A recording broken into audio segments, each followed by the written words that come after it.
YouTube के सभी दर्शकों को मेरा नमस्कार। आप सभी को राधे राधे, जय श्री कृष्ण। हिंदी सप्ताह 24 के दिवस 6 में आप सभी का स्वागत है। तो प्यारे बच्चों, सप्ताह 24 का ये लास्ट अंतिम दिवस है। उम्मीद करता हूँ आपको पाठ के बारे में अच्छी खासी जानकारी हो गई होगी। दिवस 1 से 5 तक जो भी आपने पढ़ा है उसका एक टेस्ट होता है, एक रिवीजन होता है। दिवस 6 में हमें सड़क कैसे पार करनी चाहिए, तो हमें सड़क वाहन देखकर जहाँ पर पार करने के लिए इस प्रकार की पट्टी आपको देखें वहीं से पार करनी चाहिए। पीली और हरी बत्ती जलाने का क्या मतलब है? पीली बत्ती ये जो लगी है इसके जलने का मतलब है कि आप अपने वाहन स्टार्ट कर लीजिए, शुरू कर लीजिए अपने वाहन। और हरी बत्ती का मतलब होता है, ग्रीन बत्ती का मतलब चलने के लिए तैयार हो जाइए। और लाल बत्ती का मतलब आपको रुक जाना है। ये लाल, पीली और हरी, ठीक है, ये सिग्नल पर रहती हैं। आपने चौराहों पर शहरों में देखी होंगी। पठन बोध है प्यारे बच्चों। सप्ताह 24 के प्रथम दिवस के पठन बोध में दिए गए पठन अंश को पढ़िए। दिवस 1 में जो पठन बोध दिया गया वो फिर से आपको पढ़ना है। उसके बाद एक ही मात्रा लगाकर शब्द लिखिए। एक ही मात्रा प्यारे बच्चों इस तरीके से लगती है, ए ऐसे। अंग्रेजों, तो ग के ऊपर एक ही मात्रा लगा दो, शब्द बन जाएगा अंग्रेजों। केंद्र, तो क के ऊपर एक ही मात्रा लगा दो, केंद्र शब्द बन जाएगा। 10 लिखा है, द के ऊपर एक ही मात्रा लगा दो, देश शब्द बन जाएगा। हसत लिखा है, त के ऊपर आप एक ही मात्रा लगा दीजिए, शब्द बन जाएगा हंसते। उन्होंने, तो जो अंतिम न बना है इसके ऊपर एक ही मात्रा लगा दीजिए आप, शब्द बन जाएगा उन्होंने। प्रम, तो प्रम कोई शब्द नहीं होता, प के ऊपर आप एक ही मात्रा लगा दीजिए, शब्द बन जाएगा प्रेम। चलिए प्रश्न क्रमांक 2, रिक्त स्थानों की पूर्ति कीजिए। उन्हें फांसी की दी गई थी। क्या दी गई थी? सजा। क्या भर देंगे इसमें हम? सजा भर देंगे। देश ने अपना सपूत खो दिया। कैसा सपूत खो दिया? वीर सपूत खो दिया। खालिस्तान के बलिदान को हम नहीं भूल पाएंगे। किसके बलिदान को? भगत सिंह। इसमें भगत सिंह भर दीजिए आप। अगला प्रश्न है प्यारे बच्चों, उनकी रग रग में भरा था। क्या भरा था उनकी रग रग में? देश प्रेम। देश प्रेम का रस पीकर वो बना हुआ था मतवाला। तो इस तरीके से आप खालिस्तान भर सकते हैं। अगला प्रश्न, सच्चा सपूत किसे कहा गया है? तो भगत सिंह को सच्चा सपूत कहा गया है। इस पूरे पाठ में भारत माता का सपूत आज़ादी का दीवाना था, हंसकर झूल गया फांसी पर भगत सिंह मस्ताना था। प्रश्न क्रमांक 4, केंद्र सभा में क्या हुआ? तो केंद्र सभा में भगत सिंह और उनके साथियों ने बम फेंका। भगत सिंह के साथ साथी उनके कौन कौन थे? कोई बता सकता है मुझे कमेंट बॉक्स में? भगत सिंह के साथ 2 और लोगों को भी फांसी हुई थी, सुखदेव और राजगुरु। इनको आप याद रखना, सुखदेव और राजगुरु। एक पिक्चर भी आई है भगत सिंह के ऊपर, अजय देवगन ने बनाई थी।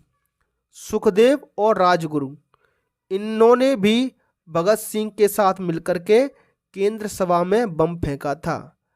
तो भगत सिंह के साथ में इन 2 लोगों को भी फांसी हुई थी। अगला प्रश्न है, निम्नलिखित शब्दों के अर्थ लिखिए।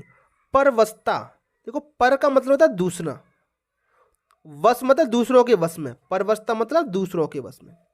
दीवाना का मतलब होता है मतवाला, किसी चीज की अधिक चाहत रखने वाला, बहुत ज्यादा इच्छा हो किसी चीज की तो उसको दीवाना कहते हैं।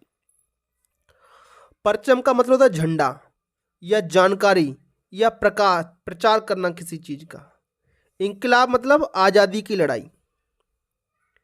प्रश्न क्रमांक 2, समान तुक वाले शब्द लिखिए।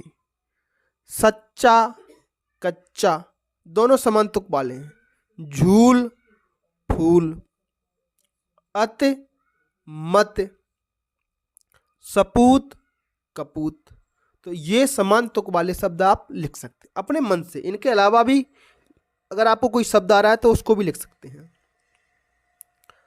धारा प्रवाह पठन पे आते हैं। एक नदी के पास टर टर की आवाज सुनकर प्रकाश भ्रम में पड़ गया। भ्रम मतलब उसको कंफ्यूज हो गया वो कि ये आवाज कहाँ से आ रही है, कि नदी बोल रही है। उसको भ्रम हो गया कि नदी बोल रही है या कोई जीव आवाज कर रहा है। वह शीघ्र अपने बड़े भाई समर्थ के पास गया और सारी बात कह सुनाई। यह सुन वह तीव्र स्वर में हंसने लगा। तीव्र मतलब जोर जोर से हंसने लगा। भाई के इस प्रकार हंसने पर प्रकाश ने विनम्रता से हंसने का कारण पूछा। उसने पूछा अपने भाई से, भाई क्यों हंस रहे हो? तो समर्थ ने बताया कि वह तो मेढक की आवाज़ थी, नदी थोड़ी बोल रही है। इस पूरे पाठ में आपको र, ये टर टर र के ऊपर र लगा हुआ है, इसको और प्रकाश के प में जो र लगा हुआ है इसको सिखाने की कोशिश की गई है। इन शब्दों को देखो जरा। शीघ्र, इसका नाम भी क्या था? प्रकाश। इसके भाई का नाम क्या था? समर्थ। प्रकाश, विनम्रता, इनमें इस प्रकार से र और ऊपर र, रेफ और रकार आपको सिखाने की कोशिश की गई है। नदी के पास कैसी आवाज आ रही थी? तो ये लिखा है प्यारे बच्चों, नदी के पास टर टर की आवाज आ रही थी। टर टर की आवाज सुनकर प्रकाश ने क्या किया? तो अपने बड़े भाई समर्थ के पास गया। अगला स्वतंत्र अभ्यास है प्यारे बच्चों। ये बेटा आपकी जो ओलंपियाड की परीक्षा हुई थी उस परीक्षा में भी आया था। ठीक है, 2024 की जो ओलंपियाड की परीक्षा हुई है उसमें यही प्रश्न आया था। बच्चे शाला के पुस्तकालय में पुस्तक पढ़ने जाते हैं। पढ़ने के लिए पुस्तक उठाते हैं। कुछ बच्चे पढ़ते पढ़ते पुस्तक में से चित्र फाड़ लेते हैं। ये बेटा गलत बात है कि आप पुस्तकों में से चित्र नहीं फाड़ना चाहिए। यह पुस्तकालय की पुस्तक का दुरुपयोग है, गलत उपयोग है ये। यह पुस्तक उनकी स्वयं की नहीं थी, सार्वजनिक थी। पुस्तकालय में जो पुस्तकें रहती हैं वो सार्वजनिक है, सबके लिए हैं, आपकी नहीं है, मेरी नहीं है, किसी की भी नहीं है। इसी प्रकार पुस्तकालय की पुस्तकों, पत्र पत्रिकाओं पर कुछ लिख देना या पुस्तकें बिना बताए घर लाना, वाचनालय में बैठकर बातें करना अच्छी बात नहीं है। प्रश्न क्रमांक 1, पुस्तकालय में क्या क्या होता है? तो पुस्तकालय में लोग पुस्तकें पढ़ते हैं। कुछ बच्चे पुस्तकों में से चित्र फाड़ ले जाते हैं। बिना बताए पुस्तकें अपने घर ले जाते हैं। ठीक है, तो ये अच्छी बात नहीं है प्यारे बच्चों। प्रश्न क्रमांक 2, वाचनालय में क्या नहीं करना चाहिए? तो वाचनालय हम पुस्तकालय को ही कहते हैं, तो वाचनालय में बैठकर बातें नहीं करनी चाहिए। अगला है आपका श्रुतलेख। तो इसमें आपके शिक्षक आपके लिए कुछ वाक्य या शब्द बोलेंगे, उनको आप यहाँ पर लिखोगे। तो बेटा ये था हमारा दिवस 6। आपको हमारा वीडियो कैसा लगा कमेंट बॉक्स में हमें ज़रूर बताएं। आपके हमारे इस वीडियो को देखने के लिए आपका बहुत बहुत धन्यवाद। इसी तरीके से आप हमारे वीडियो देखते रहिए और अपने अभ्यास कार्य करते हुए सीखते रहिए।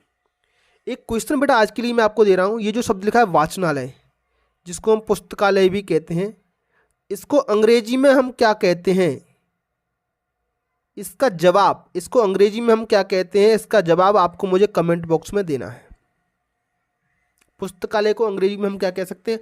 आप गूगल से भी खोज सकते हो। आप अपने भाई बहनों, जो बड़े भाई बहन ऊपर की कक्षाओं में पढ़ते हैं, उनसे भी पूछ सकते हो।